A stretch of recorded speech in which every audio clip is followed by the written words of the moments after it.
have all played in Timurti's house along with Panditji. It is part of that inheritance of a very long tradition of a vision of this country, of the culture and civilization of this country.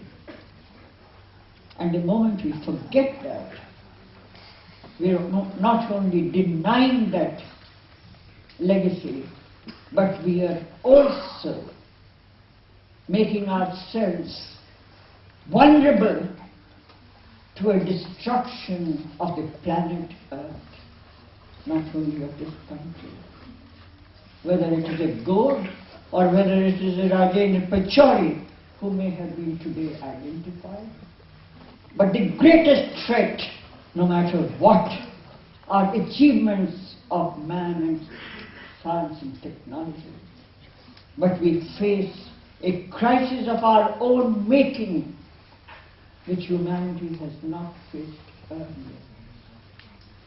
And whether it is from the schools of management or business, or commerce or marketing,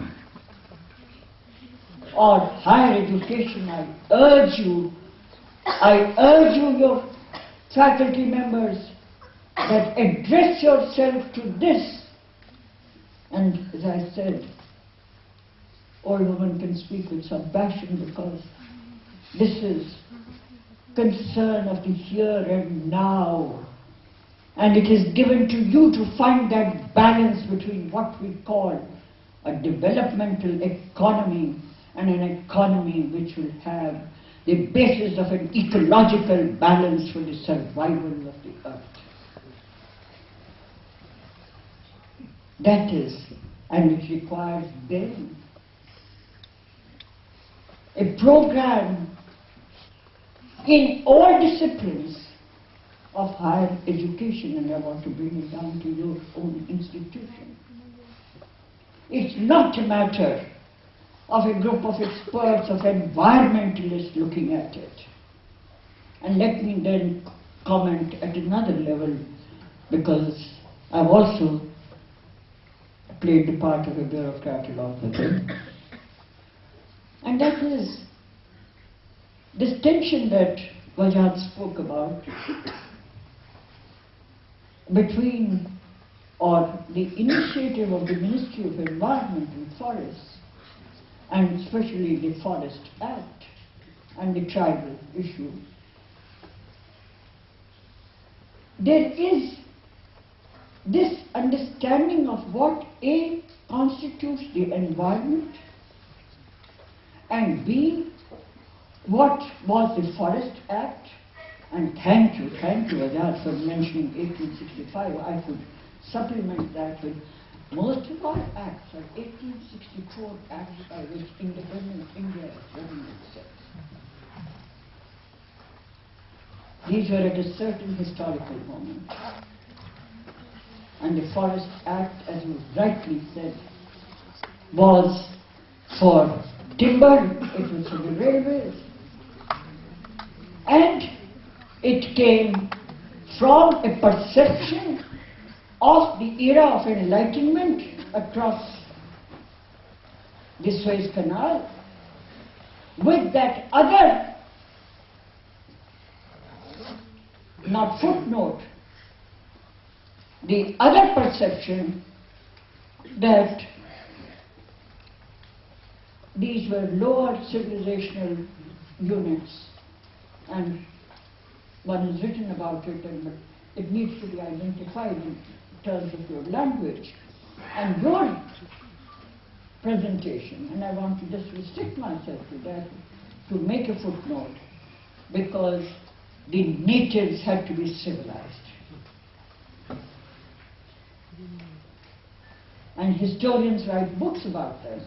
We don't understand how much it has impacted our own policies. Your case of the Lieutenant Governor or Commissioner is not a singular case, because we have inherited, and I am restricting myself strictly to your presentation of that, because it has restricted our perceptions in thinking that civilization means that educational process by which we come into what we, all of us sitting here, including me, let yourself, have appropriated upon ourselves, that we are the mainstream of India, and those Andaman people and the Sauras and the whatever in the whole of tribal India is not the mainstream, and that if we have to, and don't you read every day, we are going to bring the Nagas into the mainstream, we are going to bring the Mizos into the civilized mainstream, we are going to tell the Sauras what they ought to be doing, and at the same time we present them, and I am part of that history of being called by Mr. Nehru and Indira to do the Republic Day function in 1951. And I think, therefore, we have to rethink. Rethink that there is a wisdom tradition in India, a wisdom tradition which goes beyond the articulated word, a wisdom tradition which sees man and nature in absolute symbiosis.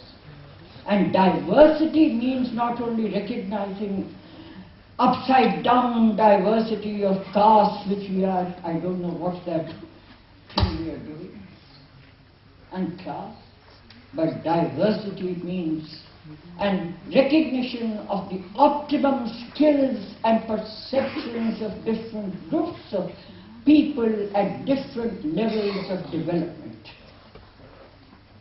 This is India,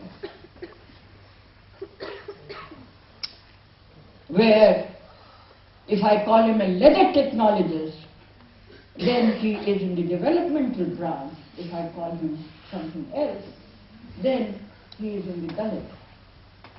And we have to sort out these contradictions in our own perceptions.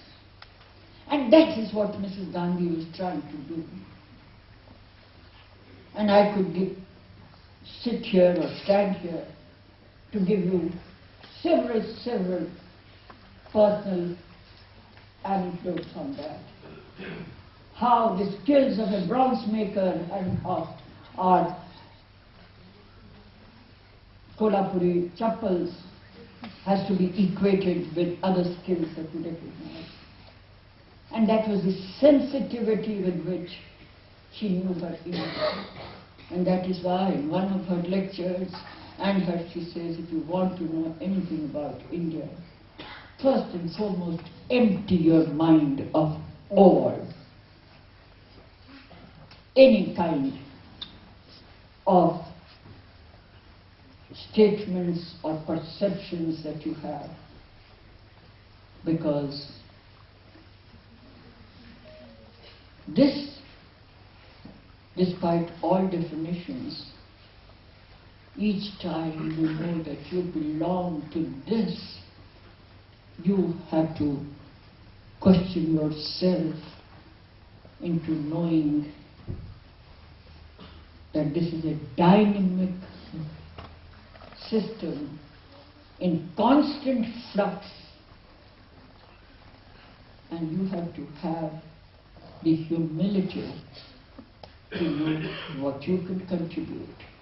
Rajat has given us some wonderful glimpses, and thank you, Rajat, and thank you very much.